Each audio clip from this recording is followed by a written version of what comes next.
Hello guys, I am Biku सेठ from. Wow क्या जागा बे भाई।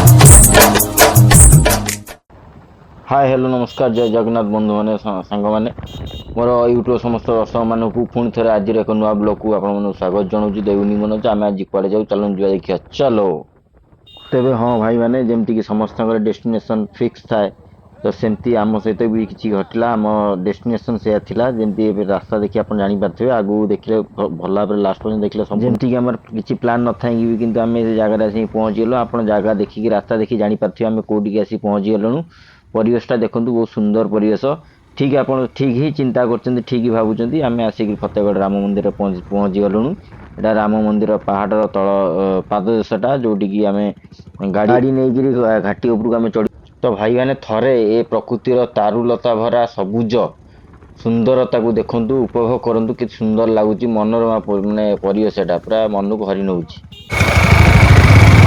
वाओ क्या जागा बे भाई। देखो भाई सीन नजारा। जमती कि भाई मैंने किसी पाइक किसी कष्ट करा पड़ता है सेमती आमर प्रभु रामंकर दर्शन करने पूर्व पुरुषोत्तम राम दर्शन करने पूर्व एमती किसी घाटी थिला पहाड़ रास्ता थिला तो आमको ट्रैक कर गाड़ी नहीं ऊपर चढ़िया पड़ता एमती किसी व्यू अच्छी देखो बहुत सुंदर व्यू पहाड़ रोड कम चलती कम मेंटेनेंस कम चलती रोड किछटा रोड आगू किछटा है तल आड़ू जोटा कि देखिपे आप देखो तल सेपटर बाँ पटर भ्यूटा केमती गाड़ी भी बहुत प्रकार टूरिस्ट मैंने बहुत आसछंती तो बहुत टूरिस्ट आसछंती आमे भी ऊपर गले देखिबा आउर केते टूरिस्ट थिबे ऊपर रो व्यू केमिति आपण मानकु भी मु देखैबी किंतु लिटरली बहुत खुशी लागुची मोर माने जो 400 किलोमीटर आसिली तार पूरा माने सार्थकटा मते मिलिगला तार मूल्यटा मते मिलिगला जाहो एभली व्यू एमती किछि नजारा देखिकरी मु पूरा मन पूरा अत्यंत खुशी तो पुणी थरे नेक्स्ट टाइम जब भी समय मिले मुझे निहाती करी एमती किसी ट्रिप माने करी निश्चिंत आपण मानक जनइबी आपने भी देखिए देखो कौ भाया बांक टर्निंग कौ भाया माने उठाणी भयंकर उठाणी उठाणी देखला बेलू तो माने मुंड खराब माने अच्छा अच्छा बाइकर झाड़ बोज उठाणी मुझे देउटी किसी भल रोड आसी तो पूरा घाटी पूरा पूरा सडन सडन घाटी पूरा यू टाइप पूरा माने हाफ सर्कल टाइप घाटी बहुत खतरनाक घाटी घाटे सब गाड़ी देखी चाहिए चलैया पड़ो कि हाँ भाई मैंने कि परिवेशटा देखिए पूरा मनमुग्ध हो जाऊँ मोर सत कथा लिटरली यही परिवेश आम एपटे ना आम जगतसिंहपुर अच्छी कि ये पहाड़ घाटी एरिया ना जो आम आसलु देखापी कौन जाऊँ से आज पाइलु जहाँ बहुत सुंदर लगे आमको आगू देखो पूरा मजाड़िया मजाड़िया माने भिडियो भी आनी कि पूर्व यही ब्लॉगटा देखु बहुत एंजॉय करूँ लाइक शेयर कमेंट माध्यम जनइबे कहीं आप लाइक शेयर कमेंटा ही मो इन्स्पिरेशन देखु भाई मैंने आगू केमी परिवेश केमी जंगल माने पहाड़ कटाई रास्ता है देखु देखिपे केमी माने सब गोटे गोटे गाड़ी फेरुच माने सब लोक फेरुच आम अलमोस्ट सन्ध्या बेले आसी पहुँचलु जेहेतु आम रूट प्लानटा भूल कर लडुआ पड़े लडुआ राम मंदिर रिटर्न आसला एमती किसी एमती होगा कि आम फास्ट राम मंदिर आसार कि आमको जेहेतु रूट मालूम नाला एतटा माने नॉलेज नाला से प्रोब्लेम होगा नेक्स्ट टाइम भल भाव प्री प्लान कर ये गोटे देखो सांघातिक घाटी पूरा मैंने भयंकर घाटी केते उठाणी देखिपे आप माने वीडियो जापारे देखते ना भयंकर भयंकर सी नजारा खाली नाली पत्थर भय भी लगुए मझे मझे पहाड़ जो कटा है ना काले कौट पत्थर पत्थर खसी पड़ो कौन कर तो भी गोटे डर भणजा धीरे धीरे पछे आउता बुलेटर साउंड जोर हो भणजा धीरे धीरे आउची भणजा भी मस्त कमिट कर ऊपर गले आप जानिए देखिए मस्त कमिट कर भणजा देखो टूरिस्ट मैंने सब फेरुंट आहरी माने अधा बाट में आसपर अच्छी राट लास्ट पर्यटन देखु परिवेश को देखिए भाई मैंने गोटे कथा मुझे कहूँ तो पहाड़ जमी अटल रही सेमती निज कमिटेड निजे अटल रुहतु कमिटेडटा ही बहुत बड़ कथा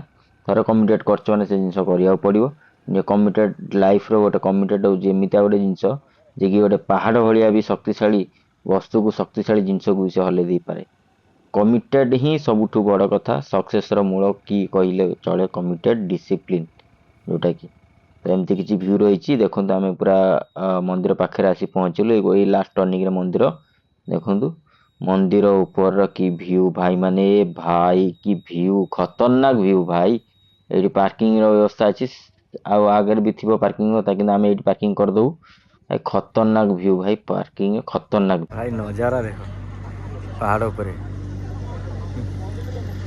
ଦେଖ ମନ୍ଦିରଟା ଦେଖ ଏବେ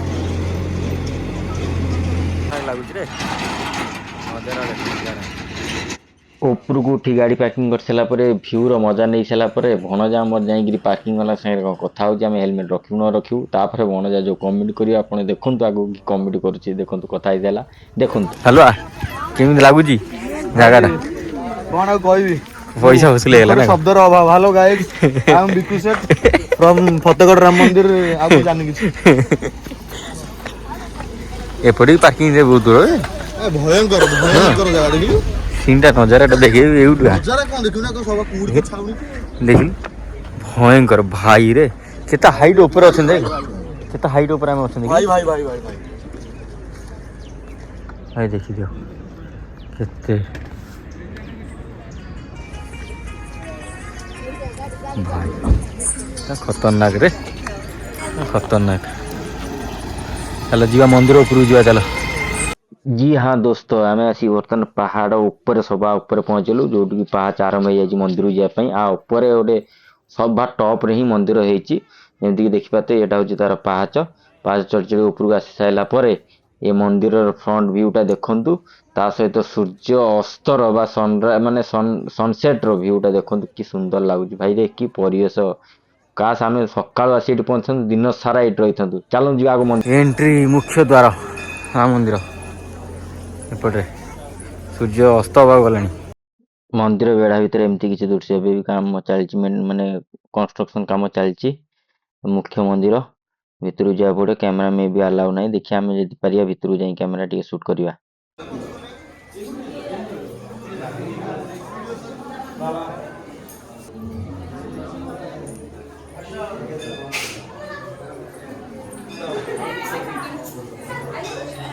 ଜୟ ଶ୍ରୀରାମ ଭାଇମାନେ, ଆଜିର ବ୍ଲଗ୍ଟା ବହୁତ ଛୋଟ ହେବ ମୁଁ ଜାଣିଛି, ତ ବହୁତ କମ୍ ସମୟ ଭିତରେ ମା ସୀତା ପ୍ରଭୁ ଶ୍ରୀରାମଙ୍କର ଦର୍ଶନ ସାରି ଆମେ ଘରକୁ ଫେରିବୁ। ସୁନ୍ଦର ପରିବେଶକୁ ଏନ୍ଜୟ କରିବୁ। ପୁଣି ଥରେ ଆପଣମାନଙ୍କ ସାଙ୍ଗେ ଦେଖା ହେବ ନୂଆ ଏକ ନେକ୍ସଟ ବ୍ଲଗ୍ରେ। ସେତେ ପର୍ଯ୍ୟନ୍ତ ଷ୍ଟେ ଟ୍ୟୁନ୍ ଗାଇଜ୍। ଜୟ ଶ୍ରୀ